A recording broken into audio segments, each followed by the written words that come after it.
kecewa banget lah, maksudnya kok bisa hasilnya kayak gini gitu. Kita merasa nggak adil aja gitu diperlakukan dengan keputusan ini, nggak jelas maksudnya ini kenapa gitu tuh sampai dijadikan tersangka dan ditolak rapid kita, itu kita kecewa banget sih. Bu, gimana Bu? Iya, kita sih jadi pendiri baik-baik, kita berbuat baik kan. Hari ini bisa dijadikan tersangka, sangat sedih sekali. Ibu salah satu pendiri?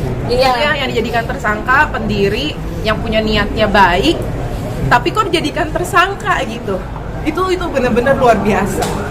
Dan ini salah satu anak dari pendiri yang dijadikan tersangka juga, udah umur 85 tahun. Sama saya udah umur 86 tahun ya. Masih jadi tersangka.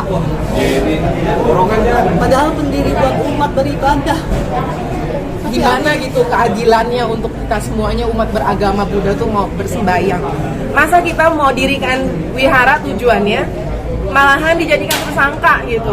Kenapa gitu? Itu ada pertanyaan yang besar banget gitu untuk kita. Sekarang beribadah di mana Bu?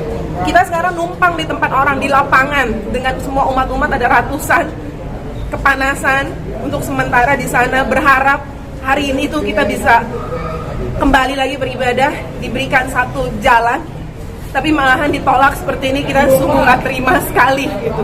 Betul. Sangat sedih, kecewa kita. Enggak, masalahnya nih orang tua gitu jadikan tersangka, orang mau beragama gitu, mendirikan wihara, masa nggak ada satu ininya sih sama sekali, hati nuraninya tuh di mana gitu.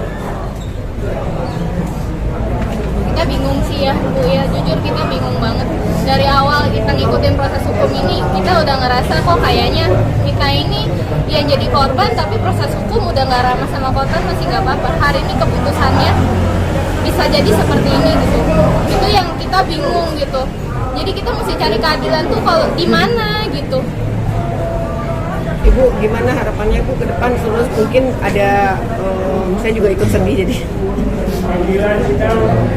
Ya kita harap sih secepatnya kita bisa diberesin, kita masih tetap bisa beribadah seperti semula begitu, harapan kita. Dan Ibu benar-benar salah satu pendiri ya Bu? Benar-benar ya. Yang Ibu inginkan beribadah dengan baik di situ untuk hari tua ya Bu? Benar, betul. Dan setidaknya ya tidak jadikan tersangka lah, masa orang tua kayak gini jadikan tersangka, umur 85 tahun jadikan tersangka, itu apa sih gitu. Kita bisa bayangkan 20 tahun yang lalu mereka para pendiri ibu rumah tangga menyumbang duitnya untuk bangun sebuah tempat wihara, tempat ibadah. Tahu-tahu setelah 20 tahun jadi tersangka, bayangkan aja. Tapi setelah dijadikan tersangka, ditahan nggak Bapak sama Ibu? Ditahan sama polisi? Ya belum sampai tahap itu. Soalnya kita pelapilkan gitu loh. Soalnya kita tidak terima. Kan? Karena kita nggak terima dong. Masa orang tua dijadikan tersangka, tujuannya baik untuk wihara, kok malah dijadikan tersangka, itu kan aneh gitu. Kalau sampai ditangkap ya lebih aneh lagi. Umur 85 tahun, lagi kondisi sakit, dipaksa BAP, terus kemudian ditangkap, itu apa nggak lebih heboh lagi? Mana ada sih aturan peradilan seperti itu? Gimana keadilannya? Gimana keadilannya? Jadi kita ini tidak tahu lagi gimana kita cari keadilannya. Ibu ini itu barusan selesai kemo, dia menderita kanker gitu kan, baru aja selesai kemo, tapi harus ngejalanin proses hukum, dan sekarang harus menerima kenyataan dia dijadikan tersangka atas niat baik dia 20 tahun yang lalu gitu. Betul. Dan Ibu ini gimana? salah satu pendiri. Pendiri. Iya, ini salah satu Dengan pendiri. Ibu apa? Congsen. Congsen. Berarti sama-sama Ibu. Sama Ibu.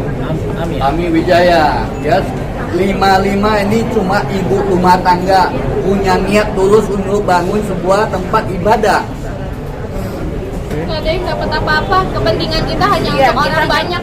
Diwihara kan untuk kepentingan umat. Ya kita nggak dapat apa-apanya, kita sosial kan. Bye.